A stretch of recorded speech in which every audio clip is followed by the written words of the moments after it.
사랑하는 여러분 안녕하십니까? 오늘도 좋은 하루, 복된 하루, 건강한 하루가 되시기를 바랍니다. 부활절이 지난 지 한 주간이 되는 그런 아름다운 시간입니다. 우리 기독교는요, 절대 희망의 종교죠.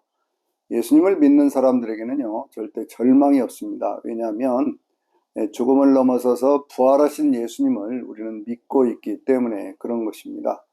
우리 예수 믿는 사람들은요, 항상 희망을 안고 살아가는 것이고요. 또 삶에 주님께 주시는 평안과 그리고 성령의 능력으로 인생을 이기며 살아가는 사람들이 바로 기독교인이라고 하는 것이죠. 부활하신 주님께서 두려움 가운데 있던 제자들에게 말씀하시기를 너에게 평강이 있을지어다 라고 말씀하시고 숨을 내쉬면서 너 성령을 받으라 이렇게 말씀을 하셨잖아요. 근데 성령의 어떤 그런 능력 속에서 우리는 늘 임마누엘 하시는 주님, 우리 아들 함께 하시는 그 주님과 함께 인생길을 살아가는 것입니다. 다른 어떤 그런 종교들은 마음의 평안을 얻기 위해서 마음의 수양도 하고 그러지만 우리 기독교는요, 그런 면에서 보면 오히려 단순하죠. 너희는 마음에 근심하지 말라. 하나님을 믿으니 또 나를 믿으라. 이렇게 말씀도 하셨고요.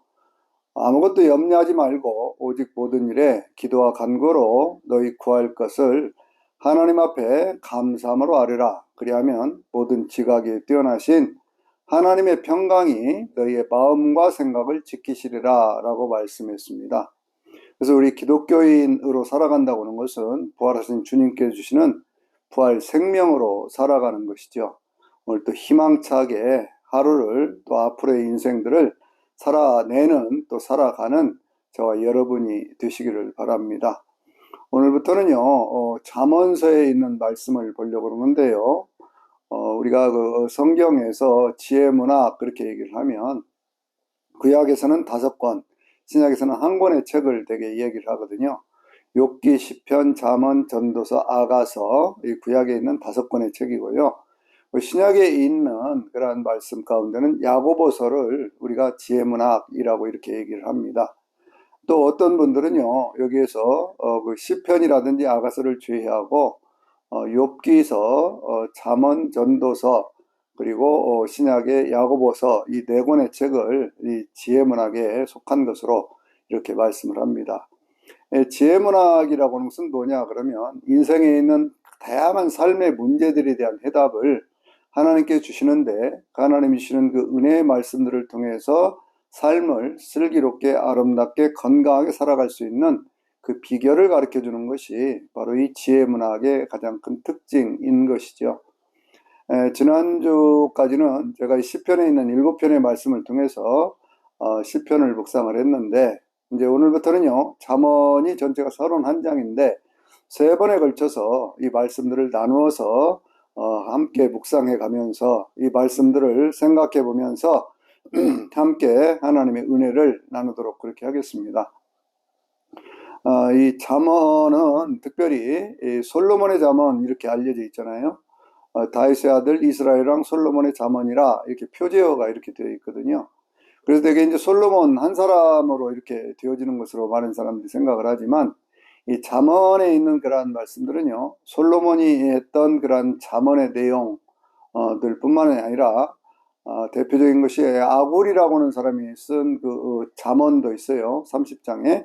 그리고 마지막 31장에는 루엘의 어머니였던 한 여인에 관한 그런 이야기를 하고 있는데 이 루엘 왕이 그 솔로몬이라고는 그런 증거가 없어요. 그러니까 이거 전체의 내용들은 솔로몬 자신이 말한 것도 있고 히스기야 왕 때 편집한 내용들도 있고요. 여러 사람들이 이렇게 이야기한 것들을 잠언의 형태로 전체가 편집되어 있다. 이렇게 보시는 것이 성경을 바르게 이해하는 것입니다. 오늘은 이제 31장 같은 데를 보면 31장은요. 히브리어의 그 단어가 전체가 22개 아닙니까? 이 22개의 순서를 들어서 알레프, 베스진멜 이런 식으로 이게 쭉 나오는 것들을 한자 한자를 따라서 그 문장을 구성해서 22가지의 교훈들을 주는 것을 현숙한 여인의 모습으로 이렇게 말씀하고 있거든요. 이것은 마치 시편 119편에서 그 22개의 히브리어 그 단어를 이렇게 쭉 그 다이어를 해가면서 하나에 8절씩 해가지고 176절로 구성해 놓은 것 같이 그러한 것이 똑같이 잠언에도 있다, 이렇게 보시면 되는 겁니다. 오늘은요, 먼저 이 잠언 1장에서부터 9장까지에 있는 말씀, 솔로몬의 잠언이라고 말씀하고 있는 그 내용 가운데 첫 부분에 해당되는 것들을 함께 살펴보면서 참된 지혜는 무엇인가 라고는 제목으로 말씀을 드리도록 하겠습니다. 잠언이라고 하는 그러한 뜻은 어떤 뜻을 가지고 있느냐 그러면 한자어에 아주 참 번역을 잘 해놨는데요. 이 잠자가 뭐냐면 침잠자예요. 침잠자. 침잠자라고 하는 것은 어떤 사람이 아플 때 그 아픈 사람에게 침을 놓아서 그 병을 고쳐주는 것처럼 인생의 다양한 어떤 그런 삶의 문제들에 대해서 적절한 해답을 줌으로 해서 그 해답을 찾고 거기에 대해서 새롭게 인생을 살아갈 수 있도록 만들어주는 그러한 교훈, 격언 뭐 이런 형태로 되어 있거든요. 이 잠언 전체로 놓고 보면은요, 거기에는 하나님과의 관계에서 어떻게 살아갈 것이냐라는 문제, 개인의 삶은 어떻게 살 것이냐, 또 이웃과의 관계에서는 어떻게 살아갈 것이냐, 또 사회적인 어떤 그러한 문제, 가정의 문제, 그리고 국가의 어떤 그러한 그 과에 대해서는 어떻게 할 것이냐라고 하는 그러한 문제들을 아주 다양하게 수백 가지로 그렇게 말씀하고 있는데, 그 많은 그러한 내용들 가운데서요, 1장에서 9장까지는 이 잠언이라고 하는 것이 도대체 무엇을 의미하고 있는 것인지, 이 잠언을 통해서 얻을 수 있는 그런 교훈에 대한 것들을 마치 부모가 자녀를 훈계하는 것처럼 그렇게 해서 쭉 말씀을 하고 있거든요. 그래서 먼저 이제 1절에서부터 9절까지 있는 말씀이 잠언 전체 서론에 해당되는 그런 내용인데요. 뭐 다양하게 말씀을 하고 있지만 그 내용들은 결국 그 지혜를 이렇게 추구하는 그런 사람들에게 그 사람들은 더 지혜로워질 것이고 더 총명해질 것이고 더 슬기로워질 것이며, 어리석은 사람은 깨달아서 그래서 하나님의 뜻을 깨닫고 알아서 바른 인생을 살 수 있다라고 하는 것이 가장 기본적인 내용이지요. 잠언 1장 7절 우리가 잘 알려진 그런 말씀인데요. 이 말씀은 뭐냐면 여호와를 경외하는 것이 지식의 근본이거늘 어리석은 자는 지혜와 훈계를 멸시하느니라, 이렇게 말씀하고 있습니다. 또 잠언 9장 10절에 있는 말씀에는요, 여호와를 경외하는 것이 지혜의 근본이요, 거룩한 자를 이렇게 하나님을 공경하는 것, 바로 그것이 명철이다. 거룩한 자를 아는 것이 명철이다라는 그런 말씀으로 지식, 지혜, 명철이라고 하는 그런 단어들을 통해서 우리들이 살아가야 될 기본적인 삶의 지혜들에 대한 것들을 얘기하고 있죠. 이 지식이라고 하는 것에 대해서 얘기를 할 때요, 우리 한자어에 그 말씀을 아주 참 재미있게 심오하게 그렇게 풀어놔서 히브리어 원문에 있는 그런 말씀보다는요, 한자어를 통해서 제가 말씀을 드려보려고 그러는데요. 이 지식이라고 하는 그런 그 단어를 보면 지자가 어떻게 쓰여 있느냐 그러면 화살시자의 입구자로 쓰여져 있거든요. 이건 무슨 뜻을 가지고 있을까요? 사람이 무엇을 알잖아요. 안다고 하는 것은 뭐냐 그러면 누군가가 어떤 문제에 대해서 물어봤을 때 그 문제를 잘 알고 있는 사람, 그 해답을 알고 있는 사람은 즉시 대답을 한다는 거예요. 마치 입에서 화살을 쏘아내는 것처럼 그렇게 대답을 한다는 거죠. 아주 재미있는 표현 아닙니까? 모르는 사람은 머뭇머뭇하고 그리고 우물쭈물하고 그렇게 돼 있잖아요. 근데 지식이 제대로 있는 사람, 제대로 아는 사람은 그것은 바로 말한다, 그런 뜻이 알지자입니다. 근데 알지자는요, 한자어에 경물치지라고 하는 그런 말이 있잖아요. 그것은 뭐냐면 사물의 모든 이치를 연구를 해서 그것을 바르게 이해하고 깨닫는 것, 그것을 이렇게 얘기를 하는 것이죠. 안다라고 얘기를 하는 것이죠. 그러니까 이 자연 모든 만물의 어떤 그런 이치라든지 사물에 대한 것, 이런 것들을 바르게 하는 겁니다. 예를 들면 그 나무는 나무라고 얘기를 해야지 이게 바로 하는 것이지, 나무를 쇠라고 한다든지 이건 바른 지식이 아닌 거거든요. 또 그 소를 보고 소라고 얘기를 해야지 그것을 말이라고 얘기를 하면 이것도 바른 지식이 아니죠. 그래서 그것을 바르게 아는 것, 그 사물의 이치를 바르게 아는 것, 그것을 안다, 그렇게 얘기를 하는데, 또 이 식자는 어떤 뜻을 가지고 있냐면 그것도 물론 알식자이지만요, 이 알식자 자체가 다른 뜻을 가지고 있는 것은 뭐냐면 마음식이라고는 그러한 뜻도 가지고 있어요. 이건 무슨 얘기일까요? 사람이 자기의 마음에 대해서도 알아야 된다는 것이죠. 그래야 그 사람이 지식이 있는 사람이에요. 그러니까 이제 불교 같은 데에서는 그 대승불교의 한 분파 가운데 아주 유명한 분파가 있는데 그것을 유식학파 이렇게 얘기를 하거든요. 유식 이렇게 얘기를 합니다. 유식이라고 하는 것은 오직 마음뿐 그런 얘기예요. 그래서 이 사람들은요, 일체 유심조라고 하는 그런 단어가 거기서 나오는데 모든 번뇌, 망상 뭐 이런 것들이 전부 마음에서부터 나오는 것이기 때문에 마음을 잘 분석을 해서 그 마음을 다스릴 수 있는 그러한 것들을 수행을 통해서 익혀가자 뭐 그런 것들을 추구하고 그렇게 하거든요.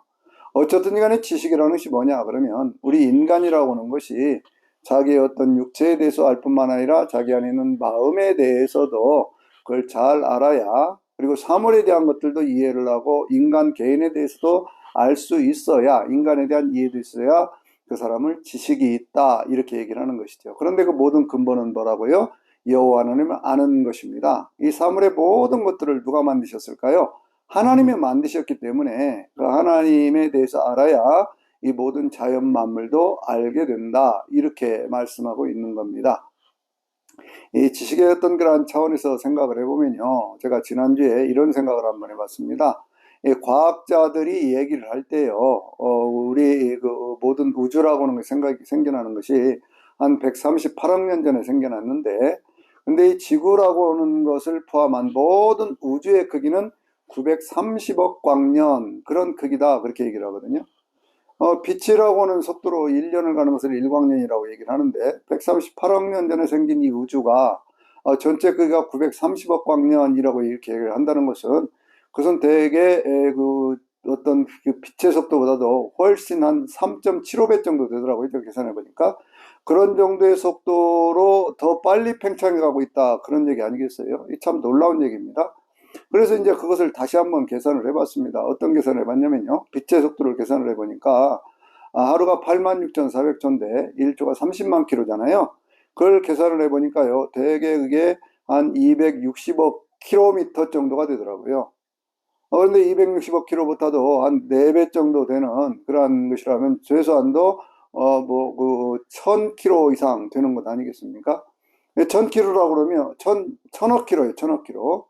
1000억 킬로 정도 되잖아요. 1000억 킬로 정도 된다면 우리 지구의 어떤 그런 그 전체 지름이라고 하는 것이 보통 12,000킬로 그렇게 얘기를 하니까요.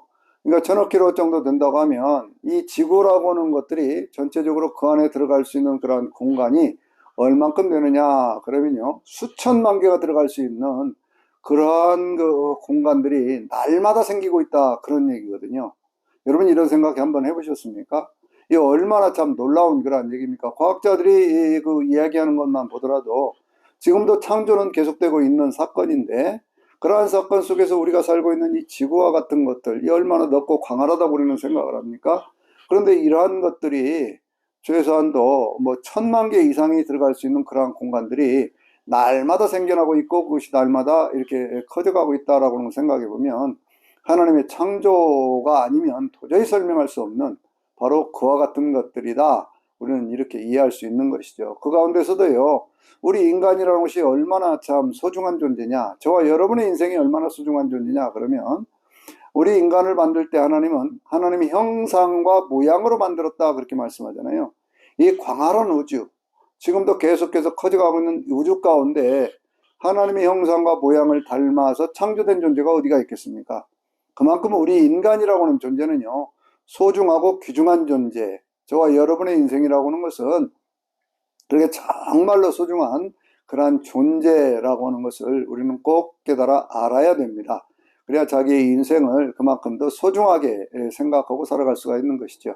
그래서 모든 지식의 근본이라고 하는 것은 하나님을 경외하는 것에서부터 출발하는 겁니다. 지혜라고 하는 것은 뭘까요? 이 지혜라고 하는 것도요, 아주 참 한자어에 재미있게 그렇게 표현을 하고 있는데, 우리가 보통 호크마라고 얘기하는 이 지혜라고 하는 것은요, 알지자 밑에 날일자를 쓰고 있습니다. 이 날일자를 어떤 분들은 가로와 알 그렇게 얘기를 해서, 아는 것들 말로 조리 있게 논리적으로 풀이하는 것, 뭐 이렇게도 얘기를 하지만, 이것이 날일자로 보면 이건 어떤 뜻을 가지고 있을까요? 날이라고 하는 것은 우리가 살아가는 인생살이, 세월을 얘기하는 거예요. 그러니까 인생의 어떤 그런 경험 속에서 그 지식이라고 하는 그것을 제대로 알고 파악하고 그것을 응용할 수 있는 그러한 능력을 갖게 되는 것, 바로 그걸 말씀하고 있는 것이거든요. 그런데 이 날일자라고 하는 것이 또 다른 의미에서 보면은요, 이것은 태양을 상징하는 것이기 때문에 태양이라고 하는 것은 진리를 상징하잖아요. 진리라고 하는 것은 다른 말로 얘기를 하면 하나님을 상징하는 것이기 때문에 하나님을 알고 그분을 통해서 주어지는 은혜를 깨달아 알 수 있을 때 그 사람이 정말로 지혜로운 사람이라는 거예요.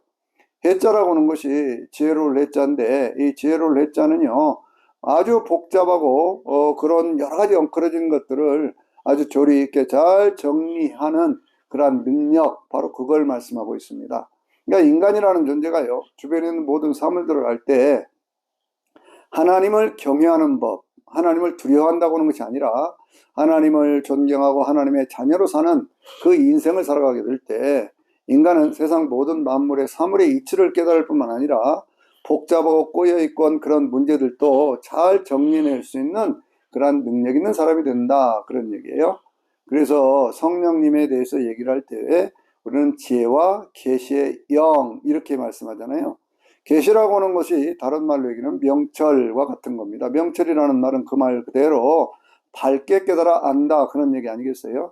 그러니까 뭔가 미심적인 것이 없는 거예요. 자기 안에 환하게 밝아오는 빛이 있는 겁니다. 그 빛은 어디로 비춰질까요? 그것은 우리의 영혼 속에 비추어지는 빛, 바로 그 빛이죠. 그래서 우리는 하나님을 잘 섬기고 살면 세상 가운데 살아가는 다른 사람들과는 달리 지식을 넘어서서 지혜와 명철의 사람들이 되어지는 겁니다. 과학을 얘기를 할 때는요, 그래서 우리가 그것을 지식이라고 얘기를 하죠. 과학적 지식, 그렇게 얘기를 하지만 지혜라고 얘기를 할 때는요, 종교적 지혜, 이렇게 얘기를 합니다. 그 이유가 바로 거기에 있어요. 인생의 어떤 근본 문제에 대한 해답을 줄 수 있는 것, 과학은 그걸 하지를 못하지요. 사물의 현상은 파악하지만 우리가 믿는 이 기독교 하나님을 알아야 비로소 거기에서 사물의 그것이 어디서부터 시작되었고 어떻게 진행되어 가고 있으며 그 마무리는 어떻게 될 것인가 라고 하는 것에 대해서까지 우리는 알 수 있게 되어 있습니다. 그래서 1장 23절에 있는 말씀 보면은요, 지혜를 추구하는 그러한 사람들에게 하나님은 어떻게 하신다고 그랬느냐 그러면 하나님의 영을 부어주시고 그리고 하나님의 말씀을 나타낸다, 이렇게 말씀하고 있어요. 신비로운 말씀이죠. 그러니까 이 하나님께서는 우리 인간들에게 늘 뭘 어떻게 역사하시는 거예요? 하나님의 영, 성령님을 통해서 역사를 하시고 하나님이 말씀하신 것이 그것을 깨달아 알 수 있도록 우리의 영의 눈을 밝혀줄 뿐만 아니라 그리고 그것이 눈앞에 나타나 보여지도록 그렇게 역사하신다, 그런 얘기잖아요. 그래서 잠언 3장 18절에 있는 말씀을 보면은요, 여기는 어떤 말씀이 있느냐 그러면 지혜를 얻는 자에게 그것은 생명나무라, 그것이 그 인생을 복되게 한다, 이렇게 말씀하고 있어요. 이 생명나무라고는 그러한 단어가 어디에 맨 먼저 나오냐 그러면 성경 창세기 2장에 나오죠. 에덴 동산, 행복이 있는 곳, 바로 그곳에 생명나무가 있어요. 그리고 이 잠언에 몇 번 그것이 등장을 하고요. 어떤 지혜라든지 이런 말씀들과 연관돼서 이렇게 등장을 하고 있고, 그리고 이제 그것이 더 나아가서 요한계시록 2장과 22장에 나와 있는데요. 요한계시록 2장을 보면 에베소 교회에 주신 그러한 말씀 가운데 이기는 자에게는 내가 하나님의 낙원에 있는 생명나무의 열매를 주어 먹게 하리라, 이렇게 말씀하거든요. 영원한 생명을 약속하고 계신 것이죠. 22장 1절과 2절에 있는 말씀 보면 생명수가 흐르는 강이 요한에게 보여지는데 천사가 그걸 보여주거든요. 근데 그걸 보일 때 그것이 하나님 아버지와 예수 그리스도 그분의 보좌로부터 그 물이 쭉 흘러나와서 길 가운데로 오르고 길 좌우편에는 생명나무가 있어 달마다 12가지 실과를 맺고 그 잎사귀는 만국을 소생케 하게 하여 있더라, 치료하게 하여 있더라, 이렇게 말씀하고 있어요. 그러니까 생명나무는 뭘 상징할까요? 영원한 생명을 상징하는 겁니다.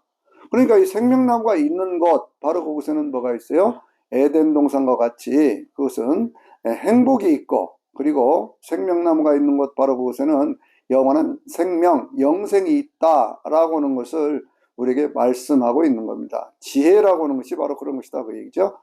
지혜는 도대체 뭘 상징하고 있는 것이냐 그러면 이 잠언서 8장 30절에 있는 말씀을 보면은요, 거기에 지혜는 뭐냐 그러면 이 지혜는 창조주다 이렇게 말씀을 하고 있어요. 놀라운 말씀이죠. 그래서 이 지혜가 하나님 아버지께서 이 천하 모든 만물들을 이 창조하실 때 바로 그 곁에 있어서 이 세상 모든 만물들을 창조하는 그 역할을 했다 이렇게 말씀하고 있어요. 누구를 상징하고 있을까요? 여러분 이 잠언 8장에 있는 말씀을 여러 번 새겨서 그 말씀을 읽어보시기 바랍니다. 구약에 나오는 예수 그리스도의 모습, 창조주 되신 예수 그리스도의 모습이 바로 이 잠언 8장에 나오는 그런 말씀이거든요. 창조주 되시는 예수 그리스도 그분을 알 때 우리는 그래서 인생에 행복이 있고 또 우리는 인생에 어떤 영원한 생명이 있다라고 하는 것이죠. 예수님께서 이런 말씀하셨잖아요. 요한복음 5장 24절에서 내 말을 듣고 나를 보내신 이 곧 아버지 하나님을 믿는 사람은 영생을 얻었고 심판에 이르지 아니하나니 곧 사망에서 생명으로 옮겼느니라 라고 말씀하고 있잖아요. 그러니까 우리는요 이 생명나무가 곧 누구를 상징하는 거예요? 예수 그리스도, 창조주 되신 예수 그리스도를 상징한다고 하는 것을 우리는 알아야 되고 그 하나님의 뜻을 따라서 살아갈 때 우리 인생에는 참된 행복과 영생이 있다라고 하는 것이죠. 이런 것들을 이루어가기 위해서 우리는 뭘 해야 되느냐? 4장 23절에 있는 말씀을 보면은요, 거기에 어떤 말씀이 있어요? 거기에 이런 말씀이 있습니다. 무릇 지킬 만한 것보다 더욱 내 마음을 지키라. 생명의 근원이 이에서 남이니라 라는 말씀이 있죠. 또 잠언 23장 7절에도 그 사람의 마음의 생각이 어떠하면, 그러니까 사람이 어떻게 생각하느냐에 따라서 그 사람의 위인됨도 그러하니라, 그 사람이 어떤 사람이 될 것인가 하는 것이 결정이 된다라고 말씀을 하고 있어요. 이 마음이라고 하는 것에 대해서 얘기를 하고 있는데 이 마음이라는 것이 도대체 뭘까요? 우리 인간이라고 하는 존재는 이 지식이라고 하는 말이 우리 인간의 어떤 몸에 대한 이해뿐만 아니라 우리 안에 있는 마음을 이해하는 것이다 이렇게 말씀을 드렸잖아요. 마음이라는 것이 뭘까요? 우리의 육체가 있습니다. 육체 안에는 우리가 살아가는 과정 속에서 무언가를 느끼게 하는 그런 기능을 하는 게 있어요. 느낌이라는 기능이 있고요. 생각하게 하는 그런 기능이 있고요. 뭔가 어떤 의지를 통해서 행하고자 하는 그런 것들이 있습니다. 이것을 합쳐서 우리는 뭐라고 얘기를 합니까? 지, 정, 의 이렇게 얘기를 하는 거거든요. 그 정이라고 하는 것이 뭔가 어떤 그런 느낌을 통해서 찾아오는 것, 아름다움을 추구하는 것, 바로 그런 것들이에요. 그럼 지라고 하는 건 뭘까요? 그것은 지성이죠. 뭔가를 알아차리는 겁니다. 그것이 바로 생각의 어떤 그런 기능 속에 있는 거고요. 또 하나의 어떤 그런 기능이 의지적인 그런 기능이잖아요. 의지적인 기능을 통해서 뭔가를 행하고자 하는 그것은 선이라고 하는 거예요. 그러니까 진선미 이것이 바로 우리 마음속에 있는 것이고 지정의 이와 같은 것이 있는 것이고요. 느낌과 생각과 행동하자고 하는 그런 의지가 있는 것 이것을 기본적인 마음이라고 얘기를 합니다. 이것이 바로 우리 인간이 가지고 있는 혼적인 기능이다 이렇게 얘기를 하는 것이죠. 근데 이 마음이라고 하는 것이 그것만 있는 것이 아니라 그것은 이제 표층의식, 겉으로 우리 인간들에게 드러나는 그런 의식적 기능이거든요. 근데 그 밑으로 조금 더 깊이 들어가 보면 거기는 뭐가 있느냐 그러면 영의 세계가 있어요. 영이라고 하는 것은 주님이 이렇게 말씀하셨죠. 내가 너에게 이런 말은 영이요 생명이니라 라고 말씀하신 바로 그 자리가 영이 있는 곳, 생명이 있는 곳, 영원한 생명이 있는 곳, 하나님께로부터 온 생명이 있는 바로 그것도 마음에 있다 그 얘기예요. 그것은 그 겉으로는 의식적인 것, 바로 그 혼의 기능을 하는 지정의라든지 어떤 느낌이라든지 생각이라든지 혹은 의지라든지 이런 것으로 드러나지만 그 안으로 더 깊이 들어가서 보면요, 거기는 하나님이신 생명의 자리가 있어요. 그것을 우리 순수한 우리말로 얘기를 한다면 CR이라고 말할 수 있는 그런 자리가 있고요. 또 더 다른 말로 얘기를 하면 속알이라고 말할 수 있는 바로 그 자리입니다. 생명의 원천이 있는 바로 그 자리예요. 그러니까 바로 그곳에 우리의 영이 있는데 이 영이 아담이 죄를 짓고 난 다음에 그것이 그 제기능을 하지 못하고 인간은 어떤 혼적인 기능만을 가지고 그렇게 살아가도록 그렇게 되어 있었거든요. 그러니까 인간이 가지고 있는 어떤 지성이라든지 뭐 이런 것들을 통해서 문화를 발전시켜 온 것 아니겠습니까? 그런데 하나님을 아는 사람들, 예수 그리스도를 구주로 영접한 사람들을 가리켜서 우리는 뭐라고 얘기를 하느냐? 거듭났다 이렇게 얘기를 하잖아요. 거듭났다고 하는 말은 우리 안에 있는 이 생명이라고 하는 것이, 영원한 생명이라고 하는 것이 예수 그리스도를 영접함으로 해서 그분의 말씀을 받아들이고 그분이 주신 죄사함의 은혜를 받고 하나님의 자녀가 된 사람들, 곧 영접하는 자, 곧 그 이름을 믿는 사람들에게는 하나님의 자녀가 되는 권세를 주셨다고 그랬는데, 이 하나님의 자녀가 된 사람들은요, 그 혼과 영 사이에 있던 그 죄 허물이 다 벗겨지면서 영이 제 기능을 하도록 그렇게 되어 있는 것입니다. 그것이 이 거듭난 그러한 상황이에요.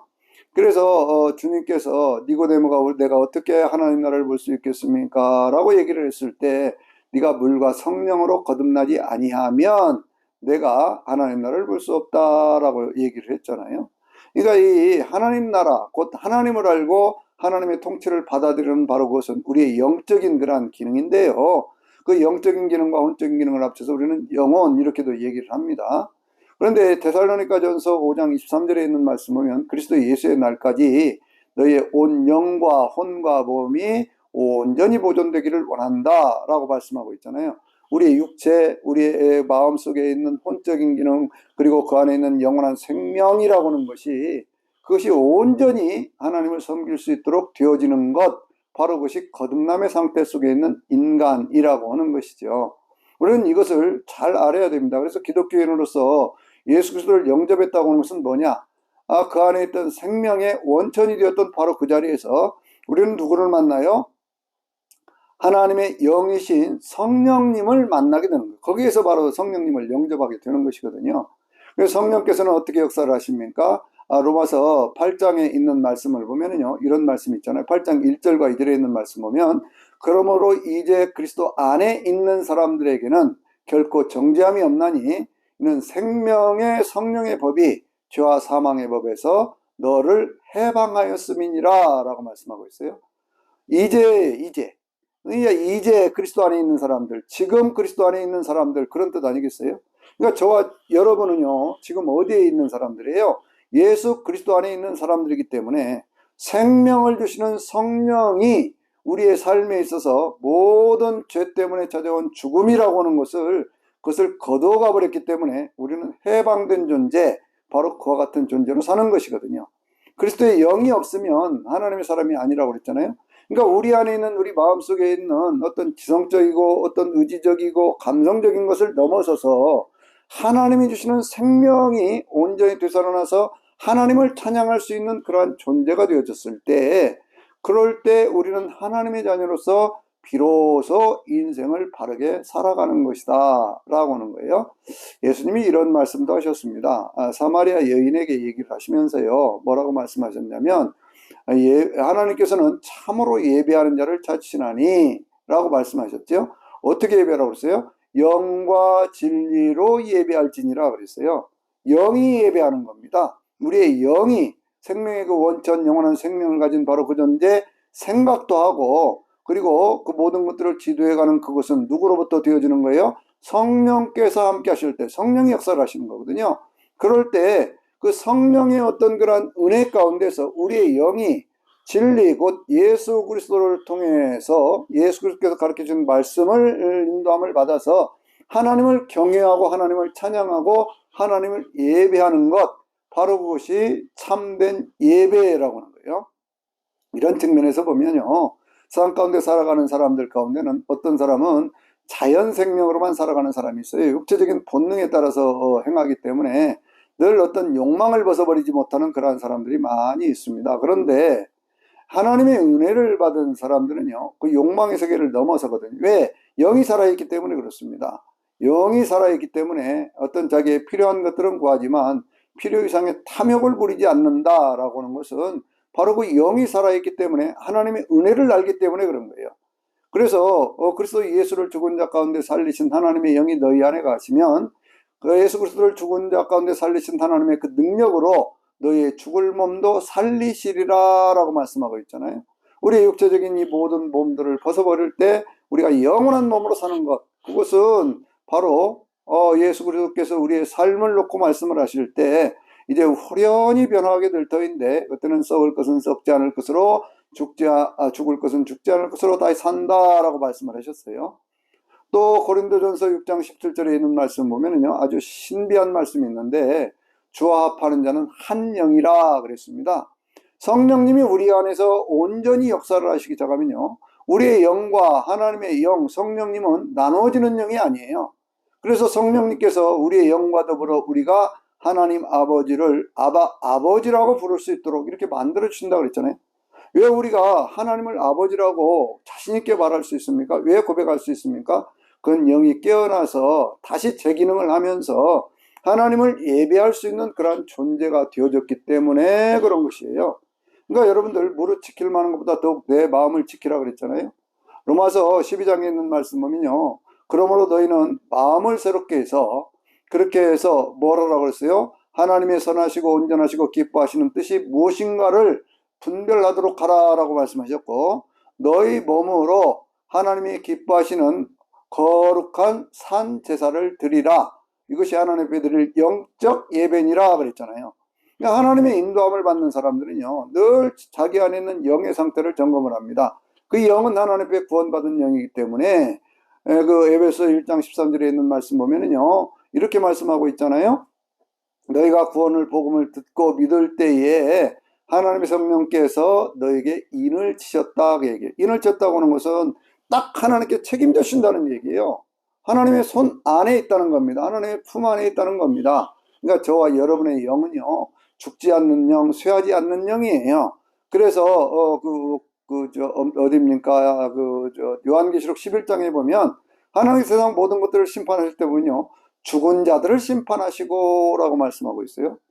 참 신비한 말씀 아닙니까? 뭐가 죽었다는 거예요? 영이 제대로 작동하지 않는 그 영이 죄에서부터 벗어나지 못한 그러한 자들을 가리켜서 육체의 어떤 자연 생명으로는 살아가고 있지만 본적인 어떤 그런 기능을 통해서 자기 마음대로 뭔가를 해보기는 하지만, 그러나 영이 살아있지 않기 때문에 하나님의 뜻을 모르고 하나님을 하나님으로 섬기지 않는 그러한 존재들이다 그 얘기예요.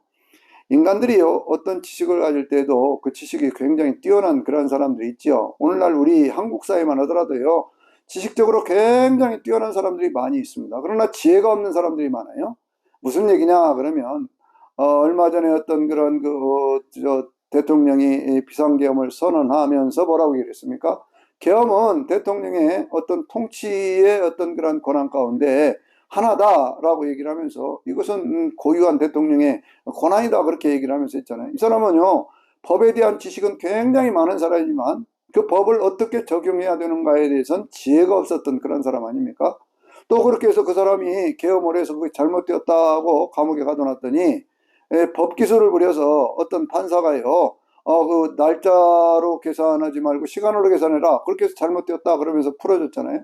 또 뭐라고 얘기를 했습니까? 그 검찰총장인가 하는 사람은요, 그 사람을 항고도 하지 않고 그냥 또 풀어줘 버렸잖아요. 그러니까 이런 것들이 뭐냐 그러면 지식은 있는데, 법에 대한 지식은 그 사람들은 뭐 검사하고 판사하고 그러니까 얼마나 지식이 많겠어요, 그 법에 대한 지식이. 그러나 이 사람들은요, 지혜가 없어요. 지혜라고 하는 것은 모든 것을 균형 있게 조화롭게 모든 사람들을 평화롭게 만들기 위해서 쓰여지는 것이 지혜인데, 지식은 있으나 지혜가 없는 사람들로 가득 찬 세상이 되어버려서 이 세상이 이렇게 혼란하고 혼돈스럽다 그런 얘기예요. 그래서 오늘 저와 여러분은요, 어떤 인생을 살아야 되느냐 그러면 하나님이 주시는 그런 은혜를 통해서 우리의 마음을 잘 지키고 다스리면서 하나님의 은혜를 세상 모든 사람들에게 나눠줄 수 있는 그러한 존재가 되어져야 된다 그 말씀이에요. 그것을 가리켜서 뭐라고 얘기를 한다고요? 지혜라고 얘기한다고요. 지식과 지혜라고 얘기를 한다고요. 우리는 영이 살아있어야 돼요. 그 영이 살아있다고 하는 것은 우리의 영이 예수 그리스도의 보혈을 통해서 죄사함 받고 그 영이 재기능을 하고 그래서 영원한 삶을 산다고 하는 것이 성령님과 하나된, 여기 하나된이라는 이런 표현이 이건 둘로 나눠지지 않는 상태 이렇게 얘기를 합니다. 성경이 말씀하고 있는 내용들을요, 우리가 잘 알아야 돼요. 주와 합하는 자는 한 영이라 이렇게 말씀할 때는요, 이것이 하나님의 영 성령님과 우리의 영이 나눠지지 않는 상태에 있다 그렇게 말씀을 하는 거예요. 그래서 고린도후서 5장 17절에 있는 말씀에 뭐라고 얘기합니까? 그리스도 예수 안에 있는 사람들, 예수 그리스도를 믿는 사람들에게 있어서는요, 이전 것은 지나갔으니 보라 새 것이 되었도다 라고 말씀하잖아요. 이전 것은 지나갔다는 거예요. 이제 사라졌다는 거예요. 그러면 지금 우리가 살고 있는 이 상태는 뭐라는 거예요? 그것은 새 것이 된 상태입니다. 성령님과 우리의 마음 안에 있는 혼적인 기능을 넘어서서 그 안에 깊이 있는 영이 살아있기 때문에 그 영적인 것을 통해서 우리의 삶은 완전히 새 것이 되어 있는 상태예요.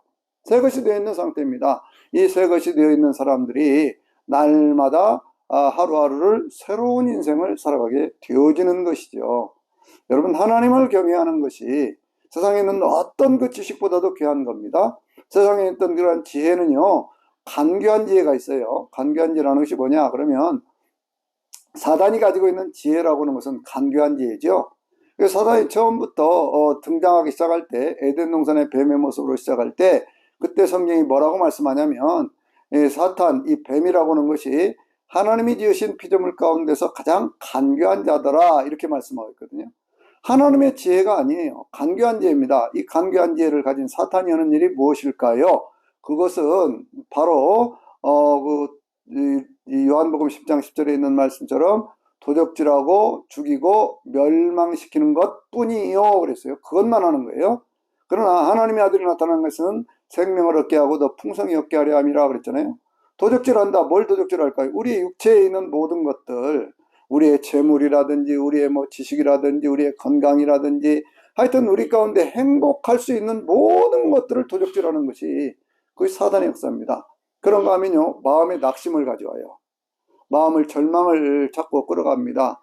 마음속에 어떤 어두운 것들을 자꾸 끄집어내서 그것을 통해서 인간들이 스스로 그걸 다스릴 수 없음에도 불구하고 그것을 다스리도록 막 수양을 하라고 그러고 수련을 하라고 그러고 막 그러거든요. 여러분, 그런데 우리가 믿는 기독교는 그러지 않습니다. 하나님, 창조주신 하나님께서 너희는 마음에 근심하지 말라. 하나님이 또 나를 믿어라 라고 말씀을 하시잖아요. 또 뭐라고 말씀하셔요? 항상 기뻐하라, 쉬지 말고 기도하라, 범사에 감사하라 라고 말씀을 하시잖아요. 이것이 그리스도 예수 안에 너희를 향하신 하나님의 뜻이다 이렇게 말씀을 하시잖아요. 그러니까 우리는 하나님 안에 있으면요, 도적질하는 그 사단, 그리고 죽이는 사탄, 그것을 넘어서는 거예요. 멸망케 한다고 하는 것은 뭐예요? 결국엔 우리의 영이 깨어나지 못하게 하고 그러면서 마지막 지옥길로 이끌어간다. 그래서 육체와 혼의 영역과 그리고 영의 어떤 그 모든 것들을 망하게 하는 것이 사단의 역사입니다. 그런데 하나님의 아들이신 예수 그리스도는 우리 가운데 오셔서 생명을 주셨어요. 행복한 삶을 살아라고 말씀하시고 그 길로 인도해가는 것이 하나님의 지혜, 바로 예수 그리스도라고 말씀하시고 그 예수 그리스도를 믿으면 그 영원한 생명, 더 풍성한 삶으로 우리를 인도해 가신다라고 말씀하고 있어요. 세상 가운데 있는 지식 가운데 최고의 지식은 뭐냐 그러면 예수 그리스도를 아는 지식입니다. 호세아가 뭐라고 얘기를 했습니까? 하나님 알자, 우리가 힘써 하나님을 알자라고 얘기를 했잖아요. 그래서 오늘은요, 제가 이 잠언 1장에서부터 9장까지 있는 말씀에 핵심적인 어떤 그런 요절들을 통해서 말씀을 드렸는데요. 이 말씀들을 깊이 그렇게 새겨 보시면서 그러면서 우리가 살아가는 어떤 인생의 어떤 그런 길들에서 정말 지식과 지혜의 근본이라고 하는 것이 하나님을 경외하는 것이고, 그리고 그 하나님을 경외할 때 우리에게 하나님이 영을 부어주시면서 하나님의 말씀이 삶 가운데 이루어지는 것을 보여주시는데, 그래서 이 지혜를 얻는 것이 바로 생명나무요 영생의 길, 행복의 길이라는 것, 그리고 예수 그리스도는 이 모든 천지 만물을 창조하신 창조주이신 지혜라고 하는 것, 그런 것들을 우리가 마음속에 깊이 새기면서 항상 지식과 지혜와 명철이 잘 균형을 잡아서 삶 전체가 더 아름답고 행복하고 건강한 그러한 삶이 되시기를 주의 이름으로 축원합니다. 아멘.